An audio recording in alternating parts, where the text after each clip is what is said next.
crossing over for the latest developments from that end. At the same time, Cabinet Secretary for Education Ezekiel Mashogo is in a school in Kangemi where a section of pupils were affected by the demonstrations that took place Wednesday.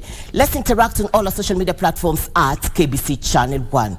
Our top focus this afternoon: dozens of squatters living on the East African Port Cement land in Athi River in Machakos County have distanced themselves from Wednesday's anti-government protest in Mlolongo town. This is after Trade and Investment Cabinet Secretary Moses Kuria, through his Twitter account, linked them with the violence, claiming the skirmishes were perpetrated by the squatters who were evicted from the cement company land. This is the tweet by Trade CS Moses Kuria that has unsettled hundreds of squatters living on the land belonging to the government-owned East African Portland Company. Kuria, tunakuelewa, tumekusikia na tumekupata. Wacha kutuingiza kwa ile maneno hatuhusiki. Husisha mwenye anahusika kwa hiyo maneno, unamuelewa na unamjua na unamfahamu. Sasa ameunganisha maneno ya vita ya jana, demolitions na nini, sisi hatuko kwa hiyo. Ni tweeting ya CS Mr. Kuria. Kana kwamba sisi wale watu ambao walifukuzwa shamba ya Portland ndio walienda kufanya maandamano jana na kuharibu mali. Sisi ni watu ambao tunatii sheria na hatukukusanyika pahali. Hakuna watu tulikusanya waende wakafanye kazi hiyo mbaya mbaya huko Mlolongo. Kuria had claimed that squatters were responsible for the violence in Mlolongo after the government 2 weeks ago demolished more than 100 structures on the cement company's land. However, various associations representing squatters living on the land, led by their patron Benedict Mwimi, distanced themselves from the protest and have demanded an apology from the CS, saying his remarks amounts to intimidation and threats. At the river, kuna watu wengi sana wako nyuma yetu. Na hatuwezi toka kuharibu tukijua tuko na watu. Mtu mwenye nyumba ya kioo arushangi mawe. Kwa utarudisha ama utaifuta namna gani ama utumie mwenye anafaa kuambiwa hiyo maneno, sio sisi. Na tunaomba kama inawezekana through our president Bwana Kuria who apologize kwa hao watu naita Kenyans. Kuria si mambo safari ya kwanza kutu attack. Last time alikuja Portland akasema anatupurusha. Mara ya pili ni ameunganisha na mambo ya president na vice president. President alituambia vizuri mambo yetu iko sawa na anaendelea kuangalia through our governor. The squatters have been residing on the expansive 12,000 when Portland Cement exhausted its mining activities. For Lunchtime News, I'm Ben Troinjue. Thank you, Troy, for that bit. We now cross over to Naivasha, the county of Nakuru. Giverson Maina is on standby this as today he accompanied President William Ruto during the launch of a road in the area. Giverson, good afternoon. Bring us up to speed with the latest developments from your end.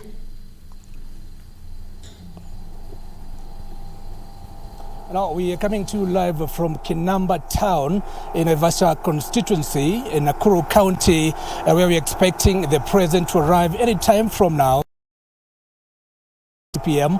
But he's not arrived yet. But all indications around me show that the president could be arriving anytime soon. He's expected to come and launch the Naivasha-Njabini Road. And of course, people are waiting here, as you can see them. As my camera person Waweru gives you that a particular video, this is the particular road that the president is coming to launch. It's about 23 kilometers long and is connecting around 4 counties in Mount Kenya region. This is, of course, Nakuru County. County.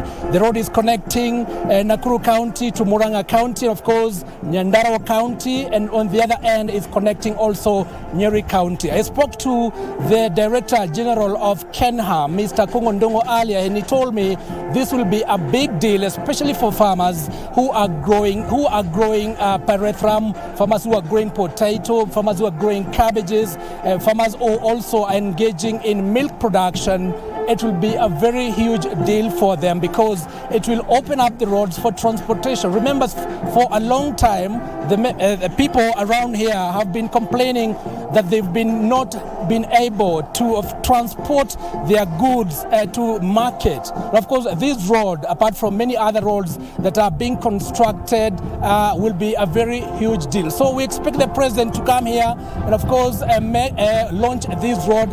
This road, as according to KENHA, DG Kongo Ndongo says it cost the government 2.1 billion shillings. 2.1 billion shillings. And of course, it started about 2020, in March 2020. And so the project has been able to be completed with record time of 30 months. That is exactly 2.5 years, 6 months earlier before.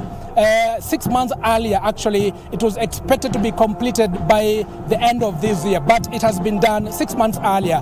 And so the security is, of course, and of course, the people are here just eagerly waiting to see and, of course, to hear from the president. Of course, we expect the president to, of course, touch or rather comment on the political, happenings across the country, on the finance bill, and of course, the finance bill is still in court pending. Of course, other issues, even the Azimio protests that are supposed to be oncoming next week. And so we just keep tabs here, and when the president that a particular live shot when the president comes. Back to you, Irene Muchuma in studio. Thank you, Giverson Maina reporting live from. We're expecting President William Ruto to officiate the launching of a road in the area. At the same time, later on in the day, the president is expected to open Ngea High School in Mai Mahiu, Naivasha constituency. Now to health concerns. The Ministry of Health and the Kenya Union of Clinical Officers have reached an agreement to suspend the planned strike, allowing for the resumption of negotiations on the collective bargaining agreement. The decision comes after productive discussions between Principal Secretary of State Department for Public Health and Professional Standards. Solidarity forever. The Ministry of Health has agreement negotiations within the next 14 days. This development signifies a commitment to finding a mutually beneficial resolution within a 90-day timeframe. The health workers had on May 15th issued a 60-day strike notice to the ministry and county governments regarding unconcluded CBAs and recognition agreements. This comes as Busia medical practitioners downed their tools, citing delayed promotions and non-payment of the accumulated allowances. The practitioners stated that they have suspended medical services to the public and advised them to look for health services elsewhere until their demands are met. I think we are heading the wrong direction, and if it's meant to stay away until the government does something about that, we are going. And then the staff are demotivated. The tax are hard. Our staff is retiring today.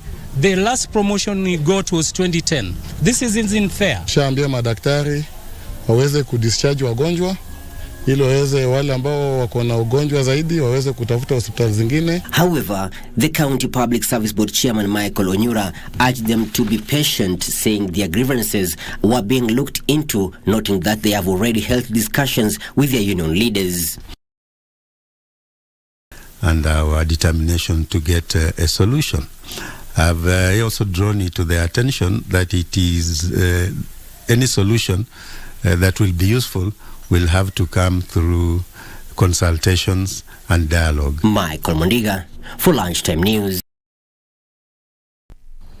In a bid to fight malaria infection in the country, the State Department of Public Health, in partnership with key stakeholders in the health sector, has set up a national steering committee in order to effectively scale up coverage and utilization of long-lasting insecticide nets. Led by the Principal Secretary for Public Health, Mary Muthoni, the committee says the mass supply of the nets, which is set to kick off in 2024, will be conducted across 28 counties, targeting the distribution of approximately 18.3 million mosquito nets. The prevalence of malaria in the country right now is at 6%, and it has gone down from about 8%. We clearly need to see that the route ensure that there is zero malaria in our country. The national government and peace-building authorities have shifted their approach towards conflict resolution between warring pastoral communities in the country. During a two-day peace meeting held at the Nasulu Community Conservancy in Isiolo County, stakeholders resolved also to involve Morans, young warriors and women in negotiations.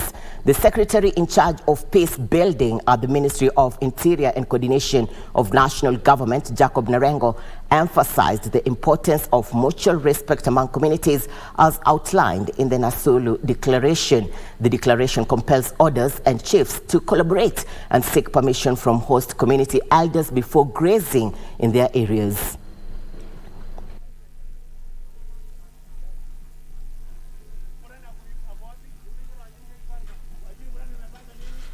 In the fight against cattle rustling, unajua sasa wale wanahusika ni Morans, sio wazee.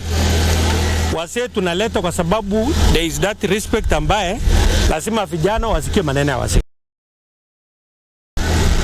Tumeamua kuhusisha wamama, vijana or Morans kwa sababu these are the watu ambaye wanajihusisha on 24/7 basis. Sasa tunashukuru tupatani sisi wote tulikuwa warani ya Wasomali na Waturkana ndio tuongee juu ya shida zetu. Ndio tunaumia tukiwa waraia. Tunatarajia kwamba kuletanishwa kwao yataweza kubadilisha mambo mengi na wao wajifunze ya kwamba kuua na kubeba sio suluhisho. Kuna mengi mazuri na waongoja vijana kule nje. Bomet's county government and the Kenya Broadcasting Corporation are working on a partnership to enhance the seamless dissemination of county programs on development projects. This was revealed when a delegation from the national broadcaster made a courtesy visit to Bomet's Governor Professor Hilary Barchok. Bomet Barchok has reiterated the willingness of his administration to educate residents on areas such as agriculture, business and health through. This is part of the public participation, reaching out to the masses, not necessarily coming to our offices or getting to sit down in some meetings, but giving them information through our programs. Speaking when he met a delegation from the Kenya Broadcasting Corporation at his office, Professor Barchok lauded the national broadcaster for being at the forefront in providing media coverage of events happening in the counties. If we don't also bring this information to the public, then no one will come and benchmark with us. Yet we could be doing very well. So part of strengthening devolution, as you mentioned, is to highlight those best practices that we have in our counties. The KBC team, comprising Assistant Editor-in-Chief Graham Kira, Controller of Radio Programs Lois Wanyeke, and Joan Bett, the head of Kitwek FM, affirmed commitment by the national broadcaster to deliver quality, informative, educative and from the counties. Even though it's a county assembly, the world nowadays is global. What is happening in Nairobi is affecting what is happening in Bomet today. Because that demo in Nairobi has blocked even the movement of vehicles. So we are intertwined as a people. So if you can partner to show the proceedings of the county assembly, even once in 2 months, I think it's a progress. And to guarantee the county assembly of Bomet that once we are in this partnership, you can be guaranteed that every other day we have any productions or any program, any events that we want to cover live, we are going to do it from the beginning to the end. Jacqueline Masharia for Lunchtime News.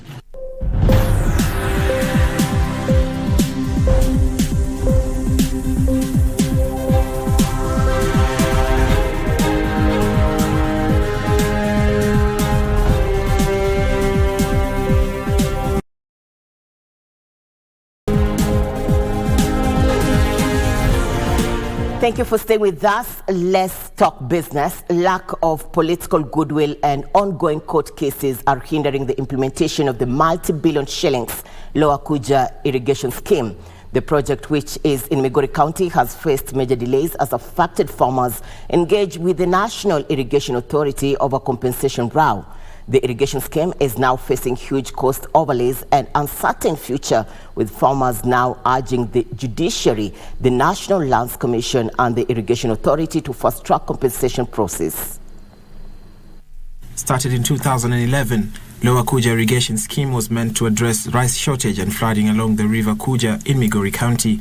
The Kuja irrigation scheme, which plans to cover an area spanning 19,000 acres, has seen less than 5,000 acres covered. The project has faced major delays due to numerous court cases over compensation. As the Bakala Kanyarwanda people, we are also hereby demanding for the water so that our women, our mothers who are toiling from our area coming to this place to find a nearby.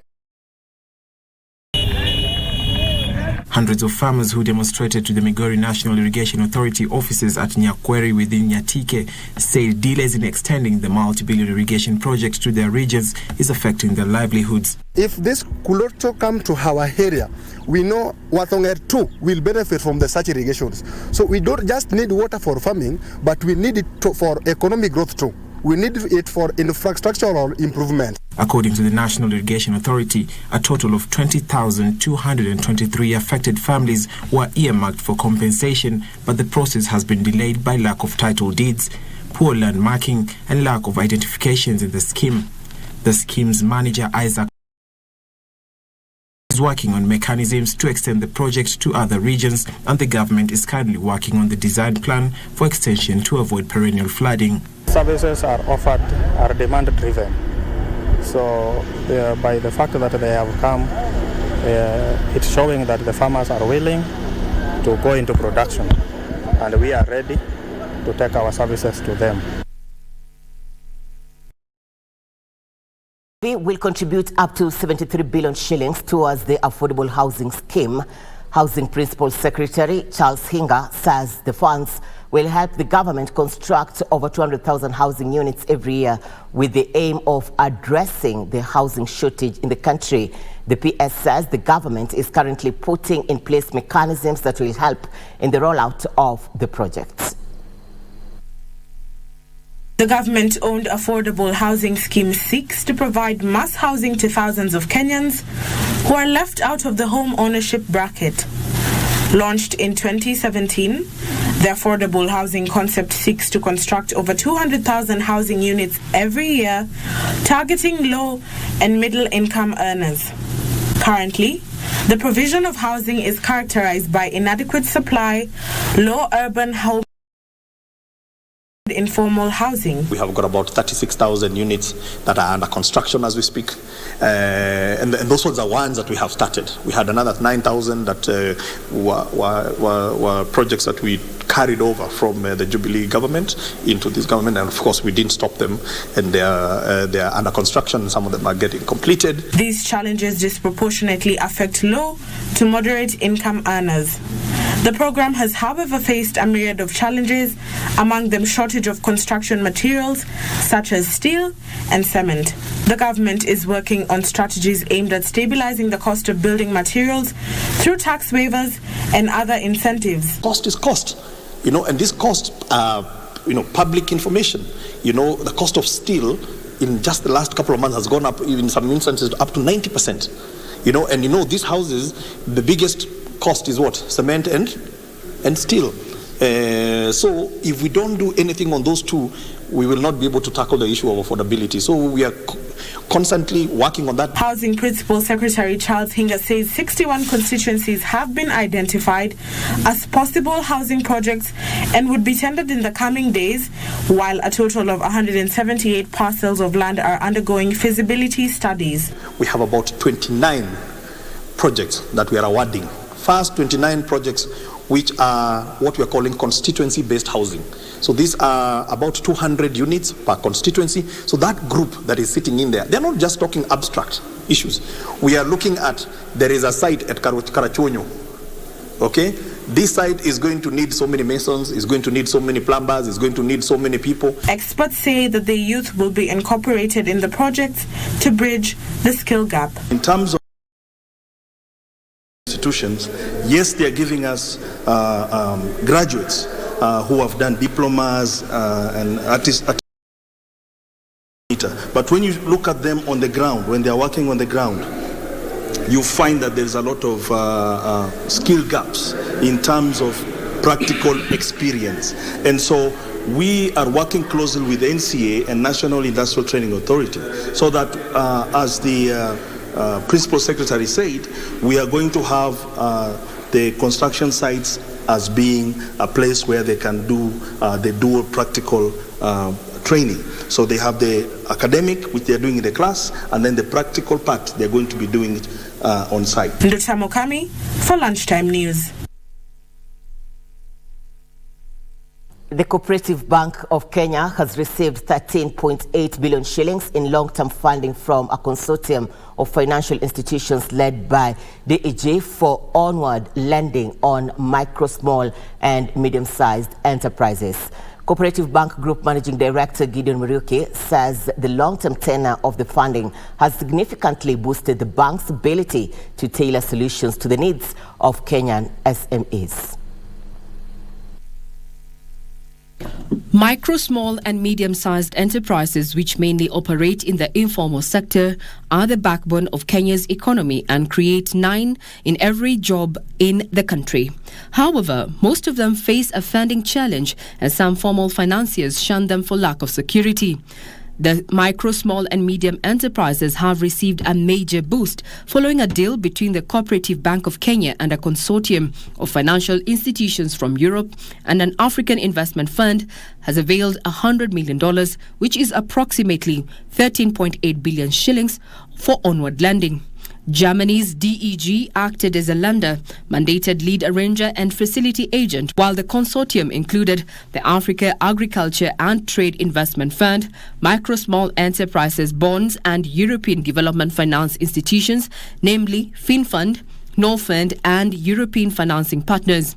Cooperative Bank Group Managing Director Gideon Muriuki said the funding by DEG and the consortium is the most timely in the view of the great need to better support our business customers. Muriuki says Cooperative Bank will continue to leverage its strong balance sheet to access funding in efforts to boost the lender's competitive position on account of affordable. It is expected to contribute to the development of Kenya's financial services sector and the wider economy through the creation of jobs and local income. Regina Manyara reporting for Lunchtime News. The government is accelerating repatriation of over 30,000 artifacts belonging to the Mijikenda that were shipped away during colonial times. The National Museums of Kenya has handed over 88 of the reclaimed artifacts, popularly known as Vigago, to the Kaya elders in Kaya Kauma, Kilifi County. Here now is Junei Karisa with the details. Kaya Kauma in Kilifi County is one of 10 fortified sacred villages that have paid homage to the heritage of the Mijikenda community. Today was a momentous occasion for residents as they readied to receive 10 of 88 repatriated artifacts from the United States. Commonly known as Vigango, the wooden artifacts convey an ancestral heritage. The procession will begin at the Kaya's entrance with dancers chanting appeasing songs. At the entrance of the homestead, Kaya elders mount a ritual in their honor.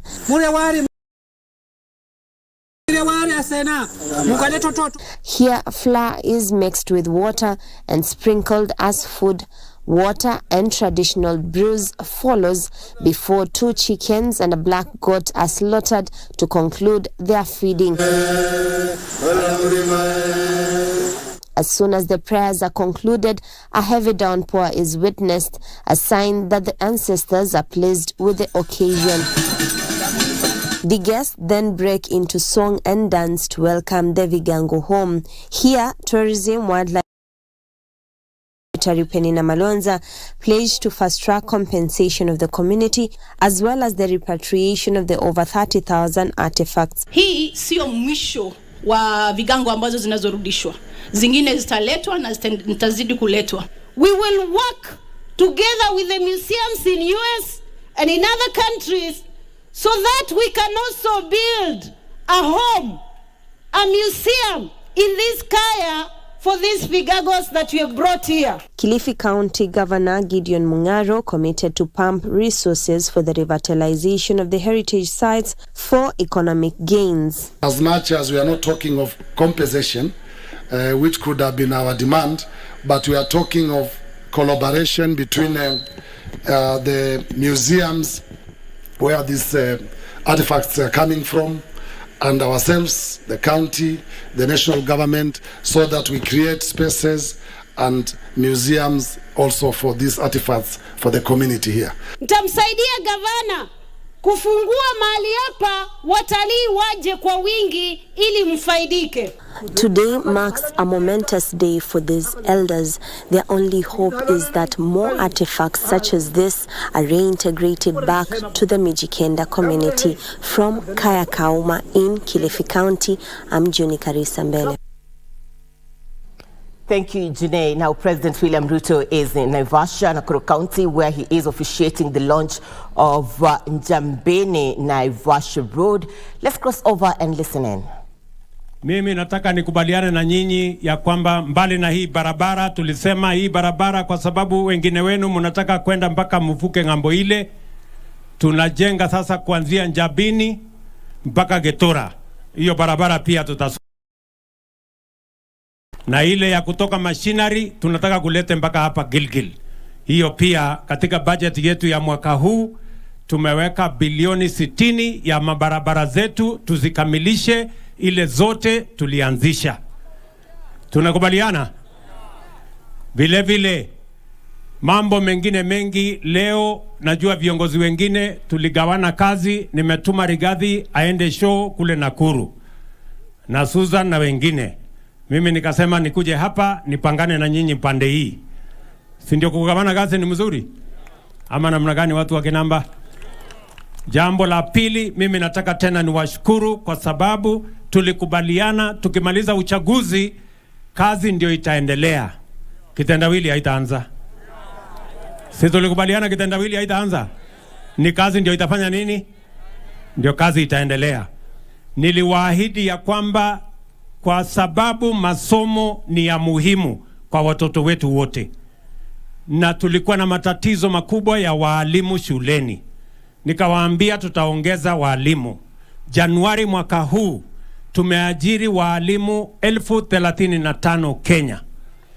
Saa hizi tunaendelea tena na kuajiri walimu wengine mwezi huu, walimu 20,000.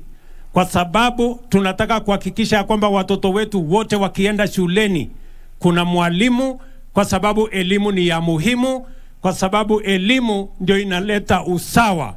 Mtoto wa tajiri na maskini wanakuwa sawa wakipata elimu. Na hakuna mtoto ya elimu ya mtoto mkubwa ama mtu mdogo. Tunaelewana? Mambo ya masomo yetu ya TVET. Pale tumeweka pesa ya walimu wengine 1,700. Tunataka hawa vijana wakienda kwa Technical Training College wasome ufundi, wasome teknolojia, wasome taaluma zile zingine, kuwe na walimu. Na vile vile tumewaongezea pesa ya basari ndio watoto wengi hasa wa kutoka jamii za chini wapate nafasi ya kusoma katika Technical Training College ambazo tuko nazo. Vile vile tumeongeza pesa ya university ndio watoto wote waende university, na tumekubaliana ya kwamba university hatutoi tena pesa kwa university. Tunapatia scholarship kila mwanafunzi. Ndio kila mtu aende na pesa yake kwa mfuko katika university. Tunaelewana jameni? Jambo la tatu, tumekubaliana ya kwamba kilimo ni jambo la muhimu. Na tumekubaliana hapa Nakuru tunajenga mambo mawili ya muhimu. Tayari tuko na industrial city ya hapa Naivasha tulikuwa na eka 1,000. Saa hizi tumeongeza ekari zingine 5,000. Tunakamilisha kununua. Leo asubuhi, tumekuwa na watu wa Afri-Exim Bank. Wametupatia shilingi bilioni 30 ya industrial park ya Naivasha. Kwa sababu tulikubaliana shida kubwa ya Kenya ni ajira ya hawa vijana. Ni kweli ama si kweli? Si vijana wengi wako nyumbani? Hawana kazi. So tulikubaliana shida ya Kenya kubwa ni ajira. Na lazima tuwe na mpango ya kuhakikisha kwamba hawa vijana wanapata ajira wakimaliza shule. Na ndio sababu hiyo tunajenga industrial park ya Naivasha. Tunajenga industrial park ingine pale Njoro. Tunajenga industrial park ingine Sagana. Tunajenga ingine Eldoret. Tunajenga ingine Isiolo. Tunajenga ingine Busia. Kwa sababu mimi nilisema tunataka vijana 1,000,000 wapate ajira. Vijana wa Naivasha muko? Vijana wa Naivasha muko? Mbona sikii sauti yenu vijana wa Naivasha muko? Tutakuwa na mpango ya housing. Tutakuwa na mpango ya value addition agro processing. Tumekubaliana na county government ya Nakuru ya kwamba tukiweka hizo mpango yote, pia tutakuwa na county aggregation and industrial park hapa Nakuru. Tayari tumetangaza kandarasi, imefungwa, nitarudi hapa ili tuanzishe ujenzi wake. County government wameweka 250 million, mimi nimeweka 250 million kwa sababu tunataka hawa wakulima mkitoa mazao yenu kule mashambani kuwe na mahali mnaweza kufanya storage, mnaweza kufanya value addition, tunaweza kufanya processing, tunaweza kufanya manufacturing, ndio tuhakikishe ya kwamba mkulima hatapeliwi na watu mabroka. Muwe na mahali ambapo mnaweza kupeleka mazao yenu. Watu wa Kinamba tunaelewana? Ama mnataka mabroka waendelee kuhangaisha nyinyi dunia hii?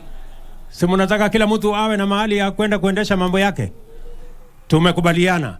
Na mimi nataka nishukuru gavana wenu Nakuru, wameweka pesa na mimi nimeweka pesa kwa sababu tulisema tunataka kutumia kilimo kuweka pesa kwa mfuko ya wananchi.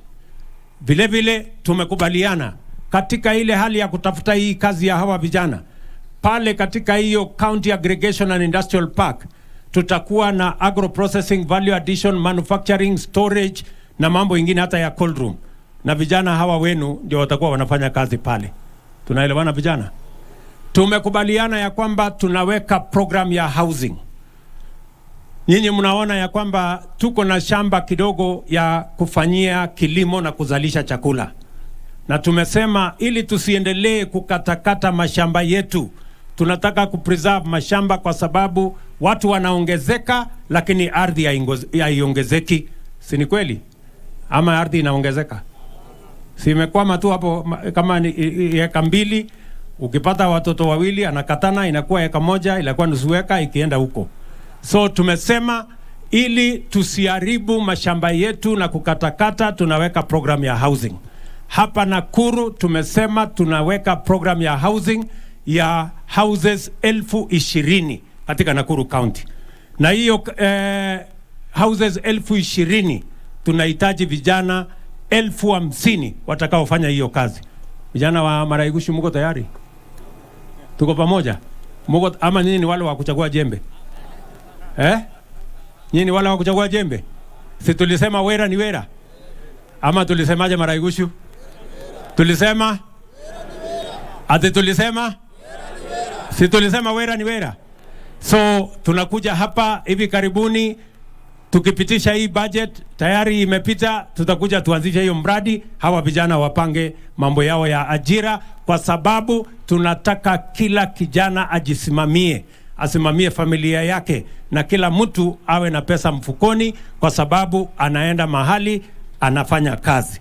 Vile vile tumekubaliana hakuna haja, na mimi nataka niwaambie wa Kenya, hakuna haja ya kuagiza vitu kutoka Ulaya, sijui Marekani, sijui China, vitu ambayo tunaweza kutengeneza hapa Kenya. ama namna gani?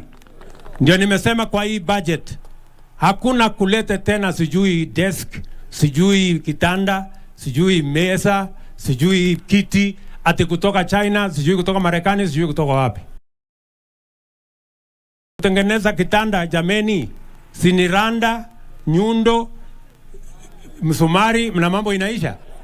Iko haja ya kwenda mpaka Marekani ati kwenda kutafuta kitanda? Ndio tumesema tukienda mbele, manufacturing ndio imerudi nyuma Kenya, ili tuhakikisha kwamba manufacturing inasonga mbele. Mambo ya furniture hakuna tena kuleta kutoka nje, tunatengenezea Kenya. Simiti tuko na viwanda ya kutosha ya kutengeneza Kenya. Chuma tuko na viwanda ya kutosha, tupanue hizo hizo viwanda, vijana hawa wapate ajira, wasijisimamie na tutengeneze mali yetu hapa Kenya. Hakuna haja ya kwenda kutangatanga na kutafuta vitu ambayo tunaweza kutengeneza hapa. Ama vijana mtashindwa kutengeneza kitanda jameni na randa na nyundo? Mtashindwa? Si tutatengeneza factory kubwa hapa na tuendelee. Mwisho, tulikubaliana ya kwamba lazima tupunguze gharama ya maisha. Si tulikubaliana hiyo? Ama hatukubaliana? Na tulisema kupunguza gharama ya maisha, tunaanza na kupunguza gharama ya chakula. Na kupunguza gharama ya chakula sio kuweka sufuria kwa kichwa, ni kusaidia wakulima waende shambani, watuzalishie chakula, chakula ipatikane ya kutosha, ndio tuondoe aibu ya njaa. Ama iko dawa ingine ya njaa? Si ni wakulima tuwasaidie? Ndio tumepunguza mwaka huu. Tumetoa mbolea ilikuwa shilingi 7,000. Mwaka huu niliwaahidi tumelete mpaka shilingi 3,500. Hiyo ndio ilikuwa hatua ya kwanza. Saa hizi tunaongea na wale ambao ni suppliers. Mimi nataka nirudishe tena chini hiyo mambo ya mbolea mpaka ifike shilingi 2,500. Ndio kila mkulima apate nafasi ya kuzalisha chakula, tuweze kuondoa njaa na mkulima aweke pesa pia kwa mfuko. Nyinyi mko tayari ama mko tayari watu wa Naivasha? Mko tayari? Tuko tayari? Tatembea barabara hiyo pamoja? Na ndio mimi nataka niwaambie, mimi nawashukuru wakulima wa taifa letu la Kenya. Ukitembea kila mahali katika Kenya, utaona vile wakulima wamefanya bidii, kwa sababu tulisaidiana na wao tukawapatia mbolea. Mungu akatujalia tutakuwa na chakula ambayo haijawahi kuonekana Kenya. Na tunangojea tu miezi miwili tutoe chakula shambani, tuendelee na taifa letu la Kenya. Tuko pamoja jameni? Wengine wanataka kutufanyia maandamano. Hata ukiweka sufuria ufanye maandamano siku ngapi, bei ya unga itarudi chini? Bei ya unga itarudisha chini na itarudisha na bidii ya wakulima na usaidizi wa serikali. Hiyo ndio mpango tuko naye, na nawaambia wakulima wa taifa letu la Kenya, asanteni sana. Wakulima wamezalisha mpaka ikapita ekari 1,200 mpya imetumiwa na wakulima wetu kuzalisha chakula katika taifa letu la Kenya. Na mimi nataka niwaambie wa Kenya, mambo ya unga, mambo ya chakula, mpango yetu iko sahihi, na tutahakikisha kwamba tunapunguza gharama ya maisha, kwa sababu inapunguzwa na mpango, haipunguzwi na maandamano. Neguo kana tiguo. So hiyo ndio mpango yetu, na mimi nataka niwaeleze watu wa Nakuru, sisi tumesimama imara. Muliona juzi walifanya maandamano Ijumaa iliyopita, ile ingine watu 7 wakakufa. Wamefanya maandamano juzi, watu 8 wakakufa. Mimi nataka niwaulize, mnataka tuendelee na hii maandamano? Mnataka tuendelee na hii maandamano? Mimi nataka niwaambie, maandamano haiwezi tena kufanyika katika hii taifa letu la Kenya. Hiyo wanasema Wednesday, hiyo wanasema sijui lini, hiyo maandamano haiwezekani. Haiwezekani. Mtu huyu wa kitendawili alilete fujo, akalete mapinduzi, akakuja akaangaisha mzee Kibaki, mara choo, mara sijui nini, mara carpet. mpaka mzee akashindwa kufanya akafanya kazi, lakini kazi hiyo haikuendelea vile ilikuwa inatakikana. Ndio huyo amekuja akachanganya Uhuru, ile mambo yetu ya Big Four ikapotea, tukaenda BBI sijui nini mpaka tukaingia madeni. Saa hii tuko na deni ya 9 trillion. Saa hii amekuja hapa tena, ndio huyo ameanzisha fujo. Amelete fujo, muliona vile mali iliharibika Nairobi. Mkaona vile watu wamelete vijana wamelipwa wafanye fujo. Mnataka tuendelee hiyo barabara? Mimi nataka nimwambie bwana Raila Odinga, uchaguzi iliisha tarehe 9 mwezi wa 8 mwaka uliopita. Huwezi kutafuta uongozi wa taifa letu la Kenya kutumia damu ya wananchi, maafa ya wananchi na kuharibu mali ya Kenya. Hiyo haiwezekani. Na hakuna vile utabadilisha Kenya kwa hiyo barabara unaenda. Na hiyo barabara umeenda, mimi nataka nikuhakikishie, mimi niko na wewe macho kwa macho. Tutakutana. Haiwezekani. We cannot accept. Ama namna gani jameni? Tunaelewana watu wa Nakuru? Ati wanasema ya kwamba wanataka kutulazimisha. Ati asira yao kubwa ni kwamba mahali ambapo walikuwa wanafikiria hatuwezi, walikuwa wanafikiria wakulima wetu hawawezi kuzalisha chakula, saa hii wameona imebaki miezi miwili chakula ipatikane, wanatuletea makelele, wanatuletea maafa, ati njaa. Mimi nataka niwaulize, hiyo njaa itamalizwa na maandamano? Kuharibu mali ya wananchi ndio itamaliza njaa? Watu waache kutusumbua bwana, na waache hiyo mchezo. Na mimi nataka nimwambie huyu bwana, kama ni maandamano tutakutana, kwa sababu hauwezi, you cannot use extrajudicial means, extra constitutional means to look for power in Kenya. There is a constitution, there is an election, the people of Kenya went to election, they elected a government. If you want, angoje tukutane 2027 ni munyoroshe tena. Ama mnasemaje? Ati wanataka kutulazimisha ati tuwagawie serikali. Mimi nataka niwaulize jameni, mnataka tena serikali ile ya handshake ya kusumbuana na ukora na ujinga? Bana. Hiyo haiwezekani. Hiyo haiwezekani. Na mimi nataka niwaulize watu wa Nakuru, jameni, wacha niwaulize, mpango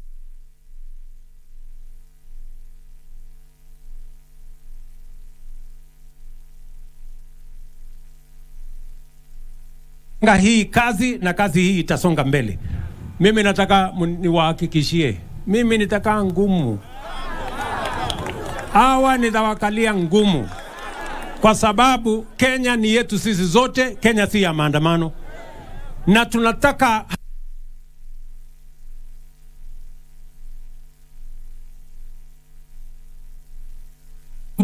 mali kiasi gani inapaswa kuharibika, maafa kiasi gani inafaa kuwa imefanyika. That we will not accept.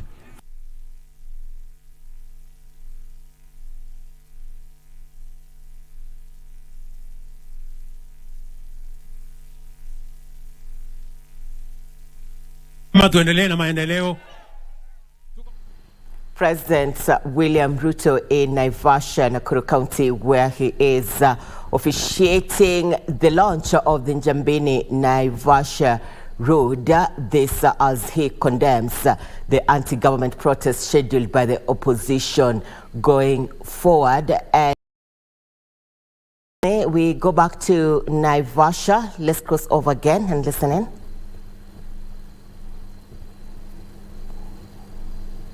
Pigia na Rigiji na huyu Jane na hawa wengine wote ati sasa. Na mimi nataka nimwambie huyo bwana, pengine kama utafanya maandamano utafanya kwako, na kama kuna mahali utachoma kwako. Hakuna mahali utachoma tena kwako kwenda ufanye ile unataka kufanya kwako, lakini hapana kwa Wakenya wengine. Sijui kama tunaelewana. Yes, hapana. Hiyo imetosha. Hiyo imetosha. Ama namna gani? Wacha niwakaribisha hawa viongozi wengine tu watu salimie. Sinianze na mrembo wenu jameni, anaitwa Jane Kihara. Panda hapo Jane.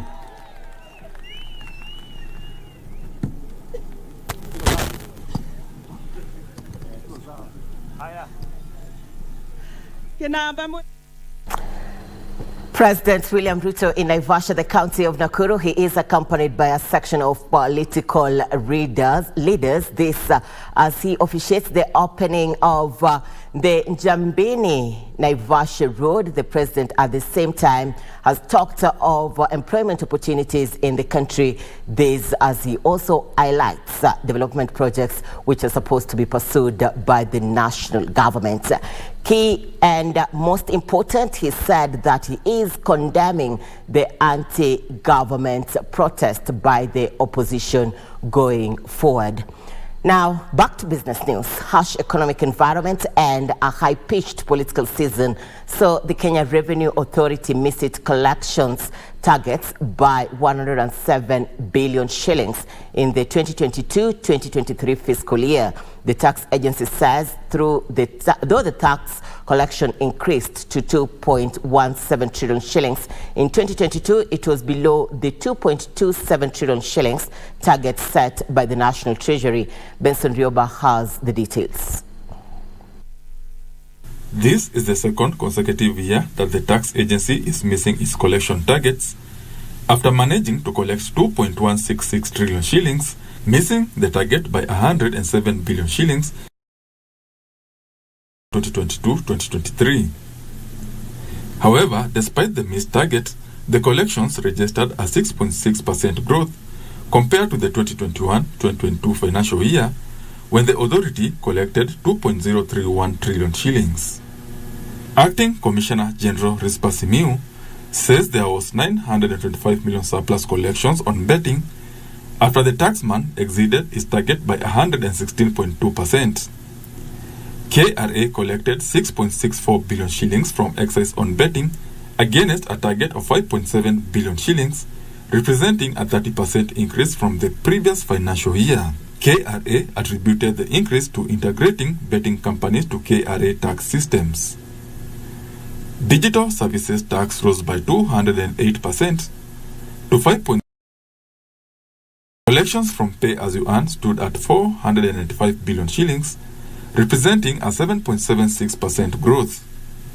Corporate income tax stood at 264 billion shillings, representing a 9.9% growth compared to the previous financial year. In the performance report, KRA says an additional 940,483 new taxpayers were brought into the tax bracket, which enabled it to collect an additional 14.65 billion shillings. The taxman now targets to collect 2.768 trillion shillings by the end of June next year and breach the 3 trillion shillings mark by 2024-2025 financial year. However, this target is likely to be a long shot due to the prevailing macroeconomic activities in the country. Benson Rioba reporting for Lunchtime News. A survey indicates that unclaimed assets worth 240 billion shillings are being held by public and private institutions. However, just assets worth 50 billion shillings have so far been surrendered to the Unclaimed Financial Assets Authority. The board chairperson of the Unclaimed Finance Assets Authority, Francis Kigo, is warning institutions holding on to unclaimed assets that they face heavy penalties for failure to surrender the unclaimed assets to the authority. Speaking in Thika, Kiambu County during a 3-day public sensitization forum in collaboration with Huduma Kenya, Unclaimed Financial Assets Authority Board Chairperson Francis Kigo warned that upon the lapse of a moratorium ending October this year that has been given to institutions holding unclaimed assets to surrender them, the agency will move to court to recover in full interest and penalties accrued on the non-remitted unclaimed assets. We collect this money under the said law, and therefore it is the duty of the very holder, whether private or public, big or small, to discharge such monies to the Unclaimed Financial Assets Authority.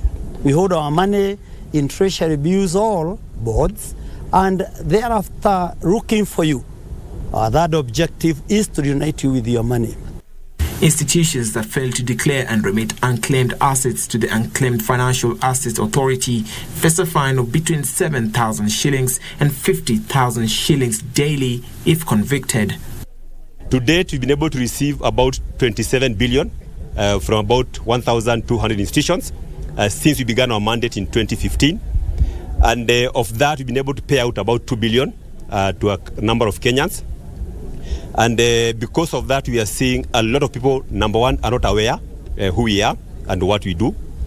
And because of that, they are not able to come and look for their assets. It is this channel that UFA have made a very important decision to leverage on that. Use our Huduma Mashinani channels where we come and put pitch tents and bring all our services, including those UFA, so that we can easily interact with wananchi. Kigo says the Unclaimed Financial Assets Authority has surrendered unclaimed cash and assets worth 57 billion shillings, which he is urging owners to lodge claims. In a bid to fast-track disbursement of the unclaimed assets, the Unclaimed Financial Assets Authority has established its services at Huduma centers, increased awareness campaigns, as well as the waiting time from 3 months to 10 working days. The Energy and Petroleum Regulatory Authority is later today expected to announce new monthly pump prices. The review comes 2 weeks after the regulator reviewed fuel prices to incorporate the increase in value-added tax from the previous rate of 8% to the current 16% as laid out in the Finance Act 2023.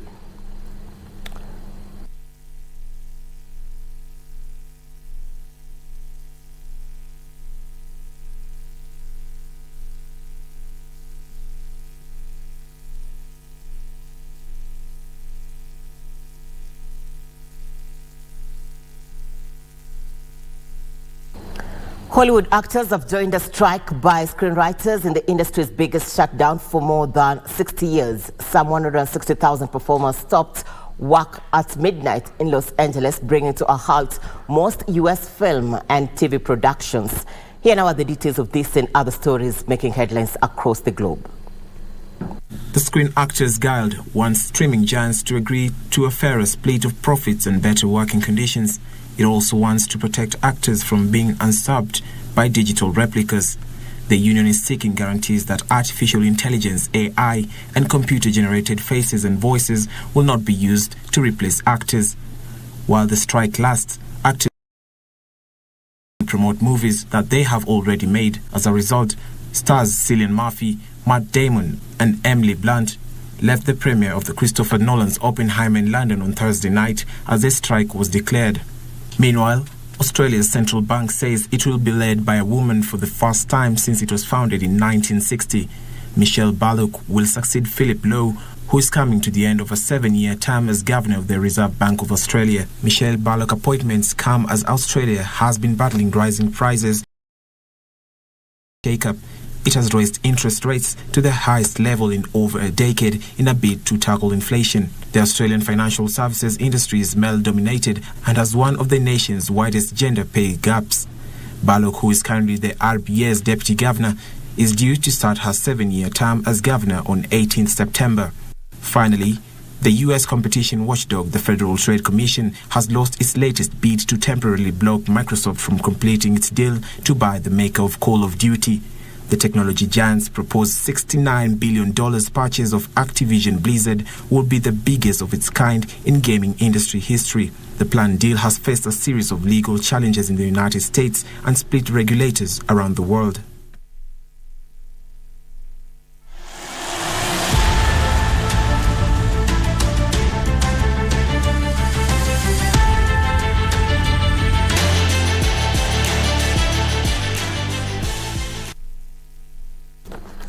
Welcome to Channel 1 Sports News.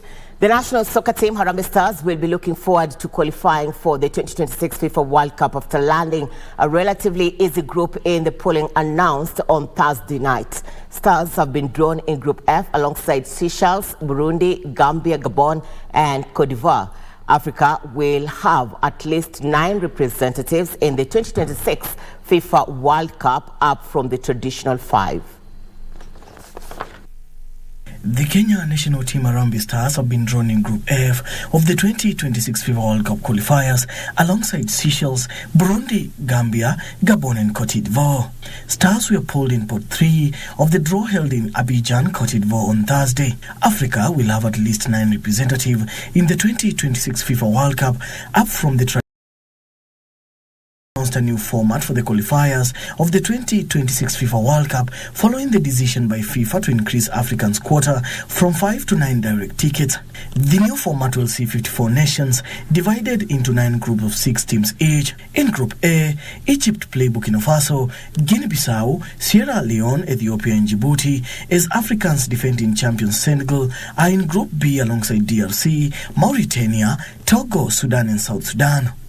In Group C, Nigeria will take on South Africa, Benin, Zimbabwe, Rwanda and Lesotho, while Cameroon, Cape Verde, Angola, Libya, Eswatini and Mauritius battle in Group D.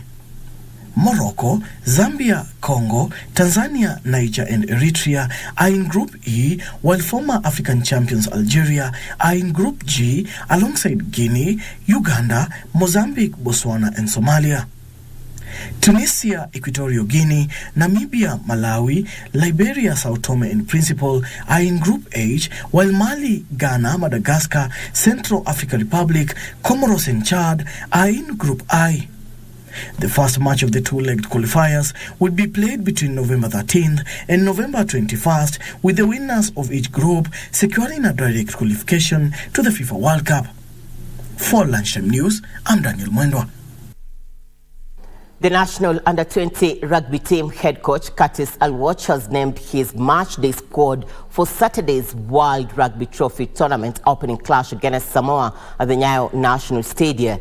The former Kenya international expects a massive physical challenge from the Samoans, but has backed his charges to rise to the challenge. Alwatch said they understand the caliber of the opponent they will face, but he believes the boys will play their hearts out before the home fans. The team will be led by Captain Michael Malwa, Chacha Masega, Stanlas Shikoli, Andy Cole Omolo and Laban Kipsang. Jojo Teno, Wycliffe Ogutu and Mike Oduor were named among the replacements. Kenya will face Spain on Thursday next week in their second group match before taking on Hong Kong, China on 25th of July. The matches will be televised live on KBC Channel 1 and Y254.